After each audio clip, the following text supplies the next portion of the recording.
Sudah menikah tapi tak kunjung hamil? Yuk cari tahu apa sih yang harus dilakukan.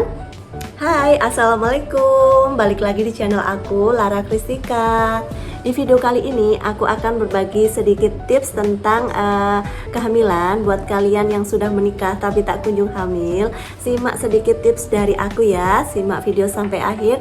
Jangan lupa di subscribe ya teman-teman. Nah, untuk teman-teman di sini yang menikahnya kurang dari 1 tahun dan tak kunjung hamil, jangan panik dulu ya teman-teman. Karena menurut dokter kandungan, kalau kita menikah kurang dari 1 tahun, kita nggak memakai KB dan belum hamil, itu masih normal ya teman-teman. Jadi teman-teman nggak usah khawatir atau panik. Nah, kalau lebih dari 1 tahun, teman-teman tidak pakai KB, berhubungan rutin ya. Kalau teman-teman belum tak kunjung hamil, boleh periksa ke dokter kandungan. Tips yang pertama dari aku tentunya pola hidup yang sehat ya teman-teman. Yang pertama, konsumsi makanan seimbang ya. Tentunya kita tahu ya, gizi itu mempengaruhi organ-organ reproduksi setiap manusia. Yang kedua, olahraga ya. Olahraga teratur dapat meningkatkan kesehatan, juga dapat meningkatkan kesuburan pasangan. Yang ketiga, tidur yang cukup ya teman-teman. Jadi tidur yang cukup itu dapat juga meningkatkan kesehatan baik fisik maupun mental seseorang. Nah, di sini yang perlu dipahami untuk meningkatkan kesuburan, yang pertama teman-teman harus paham siklus haidnya teman-teman.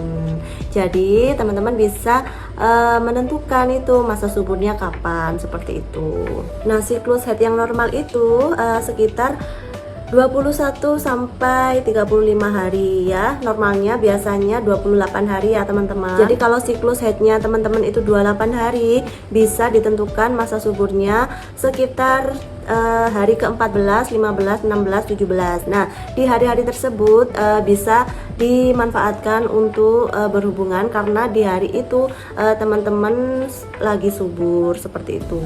Atau kalau teman-teman ragu, sekarang itu banyak dijual di apotik tes pack yang buat tes kesuburan ya, tes buat kesuburan, full test kalau nggak salah, itu mereknya banyak ya teman-teman. Pokoknya teman-teman tanya di sana alat tes untuk kesuburan. Jadi di waktu subur itu teman-teman bisa dimanfaatkan untuk berhubungan. Nah, yang kedua, berhubungan secara teratur ya. Nah, hubungan secara teratur terutama di saat ovulasi atau teman-teman lagi subur itu ya. Kalau tepat di masa subur itu, teman-teman bisa meningkatkan resiko kehamilannya itu lebih besar. Yang ketiga, hindari stres ya teman-teman, karena stres itu dapat mempengaruhi kesuburan. Jadi pinter-pinter kelola stresnya ya Bu. Nah, di sini aku mau cerita sedikit ya Bun tentang pengalaman aku ya. Aku itu di tahun kelima baru diberi momongan atau amanah, seperti itu. Dan apa yang aku lakuin selama itu ya, tahun pertama itu aku fine-fine aja ya teman-teman, karena 1 tahun menurut aku itu normal lah ya, nggak hamil. Kemudian menginjak tahun kedua aku mulai panik nih sedikit ya, kok nggak hamil-hamil padahal aku nggak KB, seperti itu ya. Ternyata aku periksakan ke dokter, kondisi aku normal, suami juga normal. Jadi periksanya itu 2 ya teman-teman ya. Jadi periksa suami istri ya, dipastikan istrinya kondisi rahimnya, salurannya itu kondisi baik, kondisi normal. Kemudian suami juga diperiksa di spermanya ya teman-teman. Jadi dites di situ kondisi spermanya sehat atau tidak, kayak gitu. Nah, setelah diperiksa keduanya kondisi normal, kita itu dikasih vitamin ya teman-teman.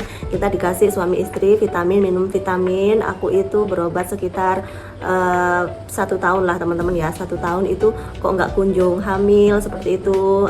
Apalagi biaya untuk program itu kan nggak murah ya teman-teman. Mungkin di sini teman-teman yang sudah pernah program ya, mungkin tahu biayanya berapa. Jadi nggak murah ya teman-teman. Jadi aku tuh sedikit mempertimbangkan untuk dibiaya. Akhirnya di 1 tahun itu aku udah berhentiin, aku enggak program sama sekali. Dan singkat cerita, di akhir tahun keempat ya, sekitar bulan itu aku itu tiba-tiba positif hamil ya teman-teman ya. Dan itu enggak aku rencanain, enggak aku program ya.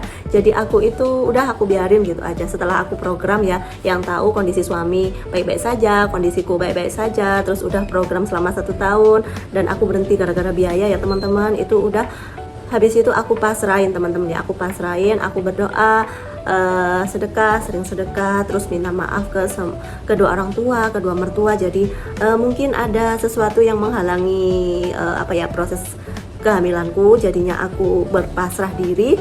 Setelah aku berpasrah diri selama kurang lebih 1 tahun ya teman-teman, aku nggak pakai apa-apa itu teman-teman ya, tiba-tiba itu hamil teman-teman ya, di tahun keempat, kemudian di tahun kelimanya itu pada bulan November aku baru lahiran, seperti itu. Jadi teman-teman di sini semangat semua ya, semangat pejuang garis 2 ya, tetap semangat, tetap positive thinking ya, tetap menjalin silaturahmi lah teman-teman ya. Aku tahu teman-teman gimana rasanya nggak hamil-hamil itu pasti pikirannya kita itu kayak aduh, ditanya hamil kapan, ditanya kok nggak hamil-hamil, pasti bikin kita stres. Nah, tapi itu kita harus jalani ya teman-teman ya. Nggak usah kita itu berkecil hati karena nggak hamil, karena itu anak itu amanah ya teman-teman. Nggak semuanya orang dikasih amanah. Nah, rezeki apa itu yang kita terima, itu kita terima aja teman-teman ya, disyukuri. Kalau kita memang tahun ini belum dikasih, kita berdoa terus, berharap supaya di tahun berikutnya kita mendapatkan amanah tersebut. Seperti itu, tetap berdoa, tetap berusaha, tetap semangat ya teman-teman. Nah, itu tadi sedikit cerita dari aku, semoga menginspirasi kalian, dan tips-tips dari aku tadi semoga bermanfaat buat kalian. Assalamualaikum warahmatullahi wabarakatuh. Dadah.